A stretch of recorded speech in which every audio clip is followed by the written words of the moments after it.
Luntha Television, bringing wisdom into your home.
Good morning and thank you for joining us right here on Luntha Television. It's time for press review, and in this program we look at some of the stories appearing in the publications of The Nation and the Daily Times.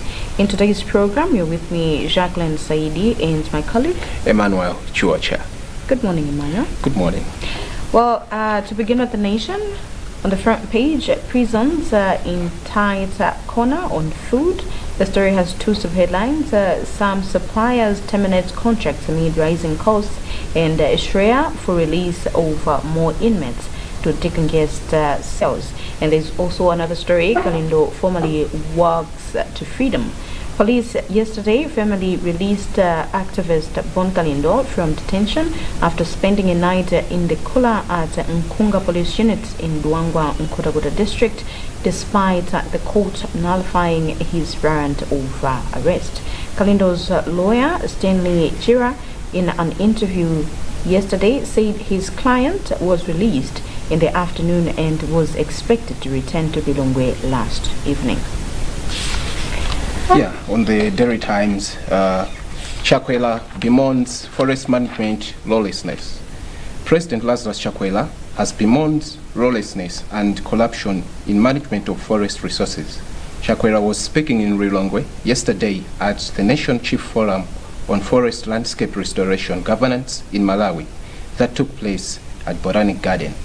He said it is disheartening to see unsustainable plunder of forest resources in the country.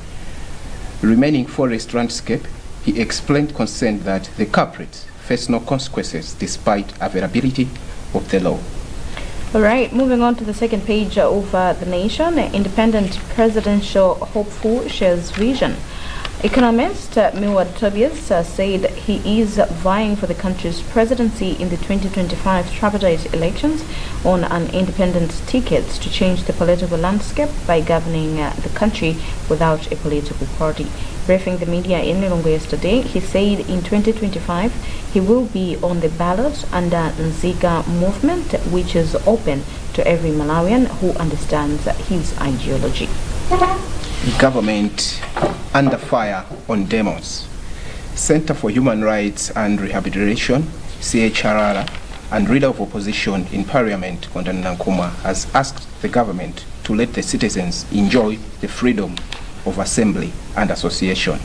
The sentiments came a day after activist Bon Kalindo was arrested, apparently for failure to honor bail conditions at the district commissioner offices, where he went to deliver a court order that paved way for demonstration that were scheduled for Lilongwe.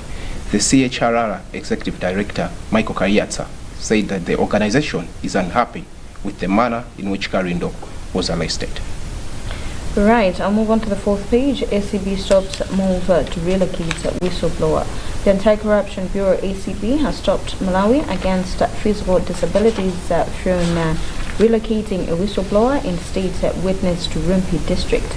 In a statement yesterday, ACB spokesperson Egrid Ndala said the order was made in view of reports of alleged victimization of the whistleblower by MAP General Manager Alex Tinkampany and Administration Officer Gloria Gamnu, who were charged under the Corrupt Practices Act in May 2022, and that the case is at prosecution stage.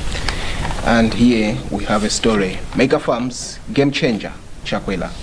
President Lazarus Chakwera has described the Mega Farms program as a game changer for the country's economy. He added that if it is well implemented, the initiative can help the countries generate foreign exchange. Chakwera said this in Rilongwe yesterday when he launched the private sector Mega Farm one-stop center. I cannot emphasize enough how much the game changer this is going to be for us as a country, especially if we are serious about raising our economy to middle income status by 2030, he said. I think that is an interesting story. Very, right very, there. yeah. Yeah, and we're just hoping that everything is going to go in the right way, in the way it is supposed to go, because this is Malawi, and we can never be sure about things. Now, I have like a similar story in this in the nation. Yeah. Chakwera launches Mega Farms initiative. Malawi has moved to sink 63,000 hectares under irrigation and unveiled plans to mechanize farming through one-stop private sector Mega Farms initiative that will see 844 medium and large-scale farmers being supported in commercial farming. The reason why I had to come back and take the story again is because I like farming.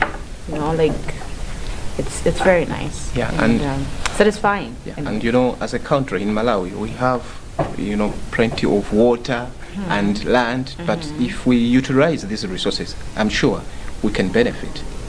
Yes, we can, Yeah. but the problem comes because everyone wants to benefit for themselves. Yeah. Aliese kulimao neno de aliese akupanga zayeyo. So because everyone is doing what they can and what they want for themselves, for the benefit of themselves. It's like tukulisia ziwo bambali, and we're not focusing on developing the nation, and we're focusing on developing oneself. Yeah. So at the end of the day, you will find out that antwamene agwenera kupanga benefit from these, because it has actually been outlined. These are the like medium and large scale farmers. Yeah. I mean, I want to benefit from these. Yeah. But we'll find out at the end of the day, it's actually the same politicians who are going to benefit from this. And at the end of the day, from this initiative. So we're just praying and being hopeful. We'll try to be optimistic about this issue, and we wait and see how the administration is going to take this, and maybe, just maybe, it will benefit the country. All right, we'll move on to the business segment. Poverty rate in marginal drop. This is according to reports, and this story has a subheadline. Report shows that 58.9% of Malawians in poverty. 6 in 10 Malawians live in dire poverty and are deprived of at least 3 basic necessities of life. A new report launched in Lilongwe yesterday shows the second edition of the Multidimensional Poverty Index, jointly published by the Ministry of Finance and Economic Affairs and the National Statistical Office, shows that 58.9% of Malawians live in multidimensional poverty, a marginal improvement from 61% recorded in the previous report in 2021. I don't think this is the development that we should be anticipating as a country, because tunena kuti antu sikisi pateni aliwose 6 pateni aliwose definitely ndekuti women kuti antu follow ndamene alinizowaine zose. Yes, and to 6 yo akusoyekera even the 3 basic needs. It's a very sad situation. Very. Ngati dziko, if we're saying in 2021 we were at 61% and we have dropped going to 60%, it's not quite the development that we should be happy about. And ngakhale kuli kusintha be, like slight change, but it's not enough. 1%. Yes, it's not enough. Actually, it's not even 1%. It's like maybe less than a percentage. It's not enough for us to be clapping hands for ourselves, because it's like so the question is, what is the baseline, for these? chifukwa we have tried ngati dziko kwambiri tuyesetsa kuchokera uku kufika uku kutere kuti mwina kapena we do this and then we help a country move, you know. Mwina umphawi uchipa, you know, in nthawi ya late Bingwa Mutharika. I remember he once said kuti it's better kuti munthu kuchepetsa umphawi. You know, like kuchepetsa umphawi, what is that? Kuchepetsa umphawi. It's not kuchepetsa umphawi because it's still umphawi at the end of the day. So it has to be kutetsa umphawi. Yes, ending poverty. So at the end of the day, 60% from 61%, it's not really quite the change and the development that we expected, but what can we say? If you have, maybe going on to the Daily Times. Yeah, the Daily Times, NBM posts 35.4 billion in 2023.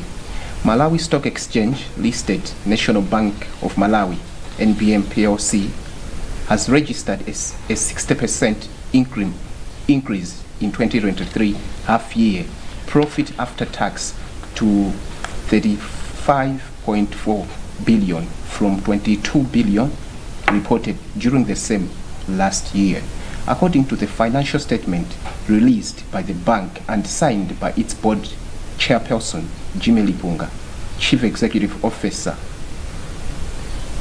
The financial officer said the performance was driven by the growth in both net interest income and other income. The bank net revenue grew by 44%, while operating expense increased by 28%. Well, I'm not good with numbers, but I think it's quite great for National Bank of Malawi. Yeah. Right, I'll move on to take another story. This is in the business part. Ministry urges operators to promote domestic tourism. Minister of Tourism, Vera Kamtukwe, has urged tourism operators to lower prices of their services to suit the Malawi audience to encourage more people to patronize their establishments. She said this on Wednesday in Luntha during a press briefing ahead of the National Tourism Month in September, which is going to be launched today at Gymkhana Club. Yes, I think Panumba and they should be getting ready, preparing for that. Kamtukule said it is important that tourism site operators focus on the domestic market by offering local tourists packages that are attractive and affordable. Tourism. Kale anthu ambiri timangona ngati zoyenera azungu anthu akunja koma as you can see this time around timaona ndithu Malawi at least maisera koma bemene abemphera a minister kuti anthu tiyenera ndithu atsitsebe ndithu marate mmene ma charges awo mmene amachajira kuti cholinga Malawi at least tisamachite kungomva kuti atukuli kuchawe ini tidzikwanitsa siri kukudziwa mafuta kulimbe tipita bwanji. Right, if you have any other business stories, maybe you might wish to take them before we move on. No, let's proceed. Moving on to the international news. AU, UN, others react to Gabon military coup. Part of the story, the African Union, AU, and the United Nations, UN, have reacted to Gabon's coup as the ousted President Ali Bongo pleaded for help from his palace, where his presidential guard is keeping him under house arrest.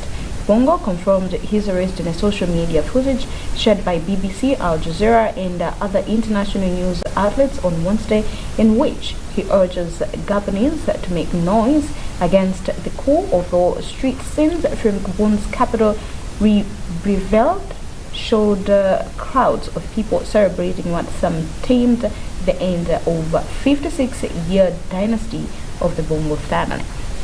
I think politics in Africa, it's the same in each and every single nation. It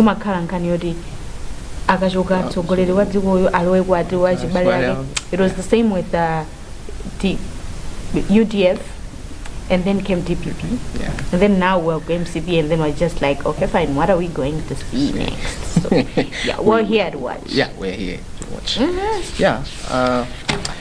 Moving on. Arts and culture.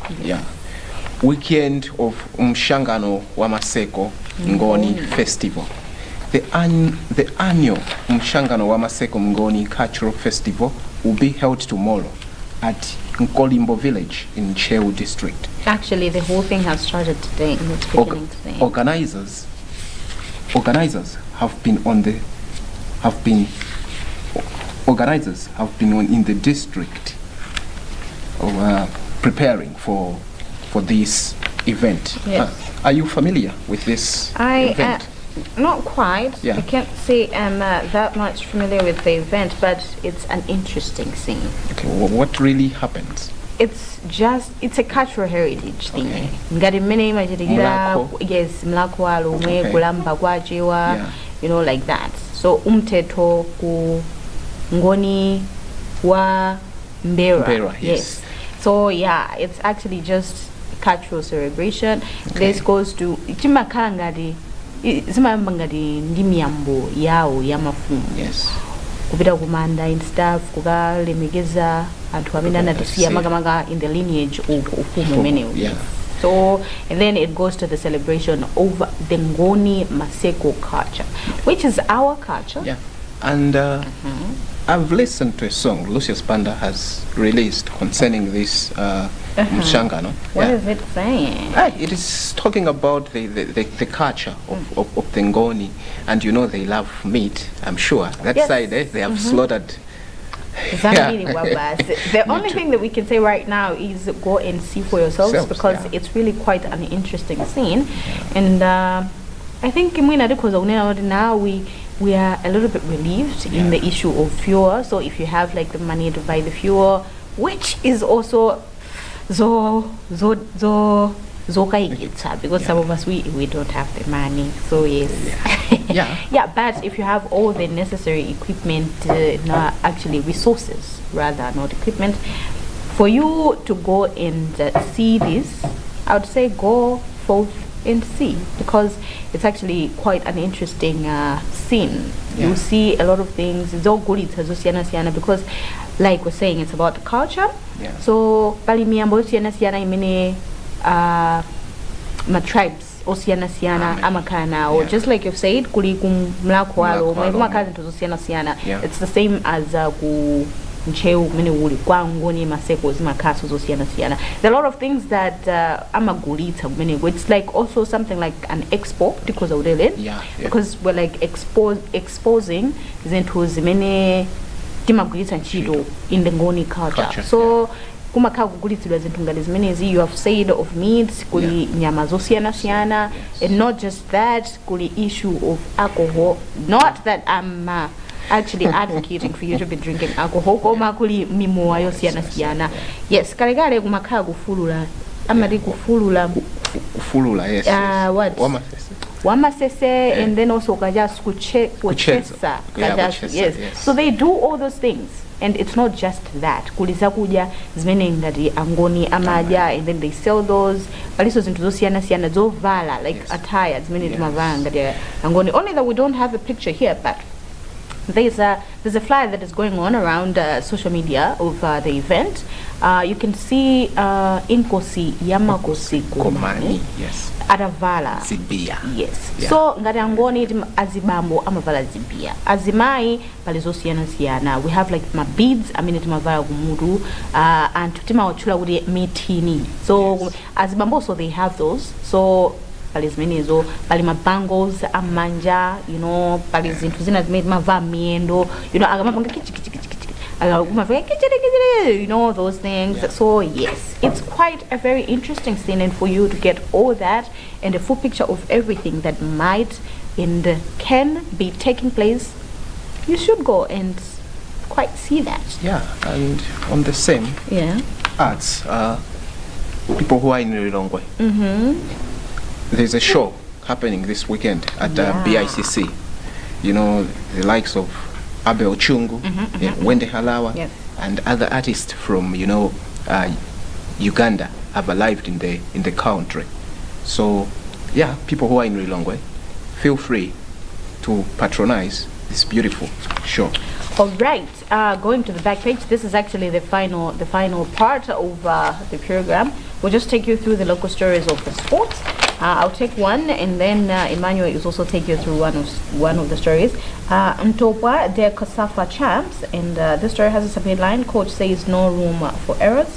A part of the story, Malawi representatives in the Confederation of African Football Women's Champions League qualifiers and Tokwa Super Queens coach James Sangala says they are determined to put up a better performance this afternoon against defending champions Green Buffaloes of Zambia. The fixture comes after the team's sloppy start to the CAF Women's Champions League Council for Southern Africa Football Association qualifiers underway in South Africa. Yeah, and the Daily Times, remarkable. Gabadinho is the first Malawian to score for 6 different clubs. Gaba yesterday, he scored a goal. Yeah, it was a very, very nice goal. And as the story reads, it says that he's the first Malawian to score in 6 different clubs. That is a very nice thing for Gabadinho. Congratulations for that, and we wish you well moving forward. And I hope that he's going to be an example to each and every single player in the country. Maybe Agama, and as time goes by, they are going to be following into the footsteps of Gabadinho. Yeah. Who knows? And one day, when it is someone in our Premier League. Maybe. Maybe. Yes, all right. That also wraps up today's program of Press Review. Remember, we want to take you through some of the stories appearing in the publications, both the Daily Times and the Nation. And for you to get a full picture and all the stories that are appearing in the publications, we say get your own papers, of which they are both going at 1,200 kwacha. In today's program, you were with me, Jacqueline Saidi, and my colleague Emmanuel Chuocha. Have a wonderful day and continue watching the rest of our programs right here on Luntha Television.